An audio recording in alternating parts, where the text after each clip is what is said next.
Ag Matters is underwritten by Ag West Farm Credit. Ag West Farm Credit is a financial cooperative that provides financing, crop insurance, and related services to farmers and ranchers across the West. From small family businesses to large operations, Ag West brings the experience and financial know-how to help you grow your best future. Welcome to Ag Matters, covering positive agriculture stories from across Alaska on Big Cabbage Radio. Hello, everybody. You're listening to Ag Matters. I'm your host, Ken Hoffman. I myself am a farmer out here in Palmer. My little farm is called Matsu Microgreens, where we do gourmet vegetables for cruise ships and resorts and restaurants, you name it. But along with that, I'm also the executive director of the Alaska Farm Bureau, which is a network of farmers and ranchers who advocate together and network and educate. It's a lot of fun. You can visit our website at alaskafb.org to learn more. So today on the show, we've got Dwane out in Wrangell. So Dwane, thanks for joining us. Thank you. Good morning, Ken. Good morning. Awesome. So would you start us off with telling us a little bit about yourself, your farm, and how you ended up farming in Wrangell, Alaska? Oh, wow. You said only 20 minutes. It's going to take longer than that.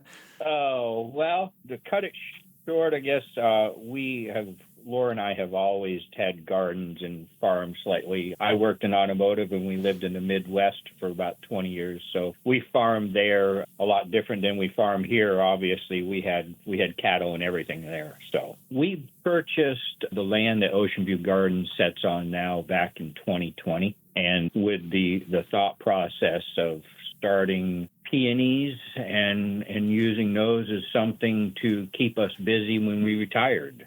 And now it has evolved into, we have about 2,000 peonies plants. We have 3 commercial-sized high tunnels that are about 32 feet by 100 feet long. Those did get flattened by snow load and wind load last December. So we just set out the purchase order last week to purchase 3 new ones to replace those. Then we have a homemade PVC tunnel that is about 16 foot wide and 76 foot long that is full of strawberries. And then we have a greenhouse. Greenhouse is 24 foot by 60 foot, and that is what we use for all of our hanging baskets and bedding plants last year. This year we had increased our bedding plants and our hanging baskets, so we actually built another small greenhouse that is 18 feet by 76 feet. Just to help us out there as a trial to see if we'd sell everything. And we did. We sold out by the middle of May this year, producing about over 600 hanging baskets and over 20,000 plants, bedding plants and vegetables. Wow, that is amazing. So when I think of Wrangell, I do not think of agriculture, but it sounds like you've got quite the operation. So what's your acreage out there? And then again, like why Wrangell? How did you choose Wrangell? Our acreage, we have about 4 acres of flat area that we actually farm, and it sits on the water just north of the old mill. Some people might know of the old mill here in Wrangell, just past 6 Mile on the Zimovia Highway. As far as Wrangell, that was chosen just for a place to retire. Our daughter met someone from Wrangell while she was in college, and we kind of followed her down here. So Wrangell is definitely challenging when it comes to growing between the rain, slugs, deer. The deer are continuous nuisance, even with electric fence. Now we've gone to an electric fence that is about 3-inch spacing on the wires, and then also over that we put a 3/4-inch deer netting because we've learned that just electric fence, the deer will actually dive through the wires and squeeze through them. So I wish I had a video of that. It's kind of cool in a way, but frustrating in another. Mm-hmm. So deer, I've never even thought of deer being a nuisance down there. Yeah, the blacktail are very plentiful. You can even back over one if you're not careful on the tractor. So they're all over the place. They're friendly to a point. They don't mind the people, so you can be working in the farm and have a deer right beside you sometimes. So I had that yesterday, walking to one of the tunnels. A deer walked by me. Wow, that's pretty cool. So from that standpoint, yes, but from the crop standpoint, Yeah, yeah. Challenging. I get it. I get it. So access, how do you access your farm? How is it living, somewhere so rural in the Southeast? Okay, our farm is located at about 5.9 miles Zemovia Highway, just south of town, about 5 miles. It is on the water side of the highway, so the view from the farm is just gorgeous and forever changing. And other than that, the other challenges, of course, for Southeast is getting what you need in here, whether it's everything is brought in. All of our fertilizers, everything's shipped in, usually AML. Sometimes we fly things in if you need it quickly. This spring I had to do that with some visqueen for the new greenhouse that we were putting up in a hurry so that we could get it set up. And I got that one completed, and at the same time I was completing it, and we put the heaters in it, and we used the heaters to melt the snow out of it this spring and we filled it up a couple days later. So yeah. Other challenges is our soil here is slightly acidic and does not have any nitrogen in it at all naturally. So it is constant testing for nutrients and adding. This year, when we lost tunnel roofs, of course, it changed everything for us this year. Is everything is getting flushed on us. So I've had to get back to the way we used to farm with having our beds outside and testing the soil more often. The rain here really flushes the nutrients away. We are getting some erosion and nutrient loss with the loss of our tunnels. So that's one thing that is great about the tunnels here. They let you control your environment so much better than just being out in the open weather. Yeah. Are you able to grow vegetables outside? And I assume your peonies are outside, or is everything under tunnels there because there's not enough heat? We do grow vegetables outside. The potatoes are outside, broccoli's outside, cabbage. I just harvested some cabbage this morning. They were about 2.5, 3 pound heads. The challenge with them is the slugs. Okay. The slugs here are just as bad, if not worse, than the deer sometimes. And see what else? We have chives outside. We do have pumpkins outside, and we have, summer squash and zucchini outside right now. Wow. That are growing well. Okay. So I'm out here in Palmer, and we struggle with growing some of those crops outside, like zucchini and summer squash. So it's surprising to hear that you can grow them out there in Wrangell. I guess in my mind, I see it as dark and stormy and wet all summer long. So I'm surprised to hear that. That's cool. We have our days. It is, and every season is different now this year. We see everything from year to year to year, and I wonder if you're seeing that up in Palmer. Every year it's different. Yep. Whether it's the temperatures. This year the spring was cool, so we are very late on everything. Our strawberries are just coming ripe right now in the last few days. I know in the past 3 years we've been picking strawberries in the middle of May, so they're everything seems to be about a month late this year. Wow. Well, I'll tell you this, everything that if you're harvesting anything right now, you're pretty much earlier than Palmer. We're not harvesting cabbages like that. So that's pretty cool. That's super cool. So okay. Where do you sell your produce? What are your markets that you sell to? We have a small market that we hold at the farm each Saturday with whatever we have available through the summer. And then down in town at the Nolan Center, they hold monthly community markets there. And there was one last Saturday. We attend those. And then we also sell to the Stikine Inn, Sweet Ties, and the Wolf Shack here, different restaurants that whether they need lettuce or cabbage or whatever they need that we can grow. Microgreens, you mentioned those earlier that you grow. We grow just a couple flats a week or so for the restaurants. Mm-hmm. That's cool. Any small grocery stores in Wrangell that you're able to supply? There's 2 grocery stores, and when we first started, we had sold some to the grocery stores, but this time we sell out of everything and don't ever get anything to the grocery stores. Consumers, between the people in the community and all the restaurants, they purchase everything each week that we have. That's awesome. That's super cool. So, and where do you sell your peony stems? Right now, the peonies are 4 years old this year. We are allowing some buds to open this year. We are harvesting buds now and learning how to harvest them and everything to take care of them and get them dry and in a cooler. And everything right now is being sold in town. That's something we need to work on for next year, because our goal next year is to do a small commercial harvest and sell them commercially. Yeah. Yep. So you're harvesting peony stems like now and here in June? Yes, we just started last week, I believe, and we've got some very nice stems. Some of them this morning were about 34 inches long, so we have some very nice-looking peonies.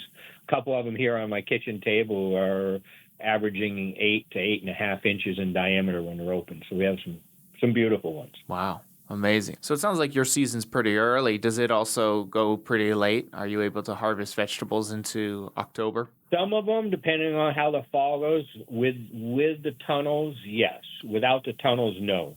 When the season starts to change here, usually in September, everything just changes, and it seems to know fall is coming. So with the high tunnels up, you can get certain things, our Brussels sprouts, kale, and other things through into October. Okay.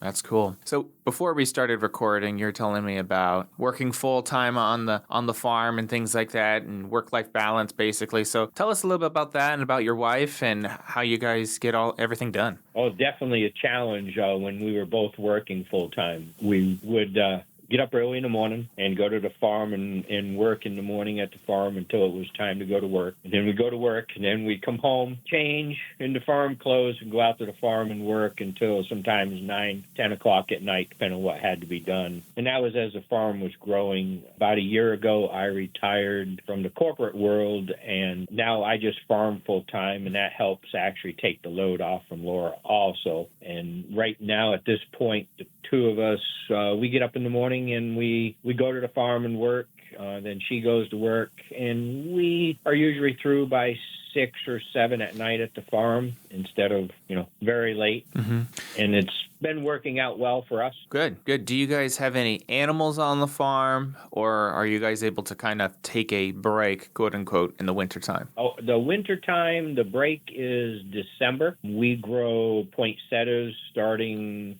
1st of August or so. They arrive. So we grow those through to around Thanksgiving time. And then December's our month off. And then right into the 1st of January, you're starting into getting your greenhouses warmed up, starting to get ready to receive plants for starting hanging baskets. Wow. So we only take about 1 month off out of the whole year. That's amazing. So are there any other farms in the community, or are you guys pretty much the only one in Wrangell? There is a small farm, Ivy Patch. There's a lot of vegetables and cut vegetables also. I have not seen her farm. I know she just put up a new high tunnel, I believe, last year, or got it finished this spring or something, yes.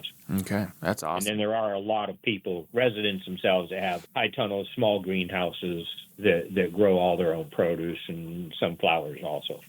So what are some exciting things that that you're hoping to bring to the farm, or any new projects or goals that you're hoping to see? New projects, of course, I mentioned earlier, we purchased 3 new high tunnels from Oregon Valley Greenhouses last week, so those are being built now. And we also purchased another greenhouse from them, so we'll be adding another greenhouse this year. So next spring we'll have 2 commercial metal greenhouses, and then the one small PVC one that I built last winter in a hurry to get plants into because it collapses. So we also, along with the farm, we make our own sea salt here, tied in timber sea salt, which we sell at the farm, and also roast coffee. So we also have that at the farm that we sell. You guys are doing everything. That is super cool. The sea salt and coffee. Wow. Thank you. And the sea salt is, of course, plain, but then we have different blends with the herbs and onions and garlic that we grow at the farm. So the new line that Laura wants to start on would be seasoning blends without the salt, using everything that we grow at the farm. So cool. That hopefully will be coming maybe this fall or next year, depending on how time permits. Yeah. So with the salt production, I had to ask, are you pulling it from the ocean, boiling it, or are you doing like a solar salt? We did do solar salt last summer in our greenhouse, and we use that salt for body scrubs that Laura makes. Mm-hmm. And then, which I was impressed to see with how hot one of those greenhouses could get here. It would get, hottest it got was 135 degrees in the greenhouse last summer. Wow. And it did evaporate. We had a coarse salt for body scrubs. And as far as for culinary, everything is boiled down to create a brine. Mm-hmm. And then that brine is slowly evaporated to create a flake-style salt. Yeah. Yeah. And is the evaporation solar, or is it still like under heat, some sort of boiling Under heat process? is propane. Okay. That's cool. And you're pulling it from the ocean. There's no like underground lake or brine nearby. It's all coming from the ocean. Yes, it all comes from the ocean here, and then it's filtered several times. Okay. And how did you get into salt production? That is something we read things and there's comes and catches our attention when, oh, let's try that. So we had tried it to make some for ourselves. And one of the demands here we're hearing in town from the local shops is when tourists are in, they're looking for something made in Wrangell. Mm-hmm. So one thing about the salt sales is it's something made in Wrangell, and along with the coffee, it's not grown in Wrangell, but the coffee is roasted here in Wrangell. Mm-hmm. So the tourism is driving that, I would say. Mm-hmm. And where are you pulling the water? Are you getting on a boat and going deep into the ocean? Are you able to pull right from the beach? We can pull from the beach. We live just down the road from the farm, and we pull the water from out on the beach on a high tide, and we draw water in the winter, and we make all of our salt in the winter when of course, it's the slowest time for us. We have more time to watch all of that process and take care of that. And the water, of course, is a lot clearer and colder in the winter here with this Tequine River. Like right now, it's a muddy mess out here in front of the house. Oh, wow. So, tourism is probably pretty heavy in Wrangell. Do you guys do farm tours and anything like that? We have started a few tours this year, and those have gone well so far. We have a few more scheduled, and there's a demand for more for next year. So, yes. Good. Wow. Well, as we finish off the show, do you have a website? Do you guys have social media? How can people follow what you guys are doing? You can find us on Facebook, and we also have a website that is oceanviewgardens.com and Tide and Timber Salt Company. And you can, once you're on Oceanview Gardens, you can purchase everything from Tide and Timber also on that. So we have everything linked. Okay. Awesome. Well, thank you so much, Dwane, for your time. This was really fascinating. I don't think I've ever interviewed anybody in Southeast Alaska farming and doing everything that you're doing. So thank you. Oh, you're welcome. Thank you. I enjoy talking about the farm. No, it's pretty cool. Thank you so much. And thank you, everybody, for listening to Ag Matters. You've been listening to Ag Matters, covering positive agriculture stories from across Alaska on Big Cabbage Radio.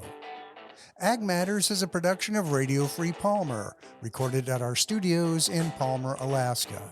For more information about this program, email manager@radiofreepalmer.org.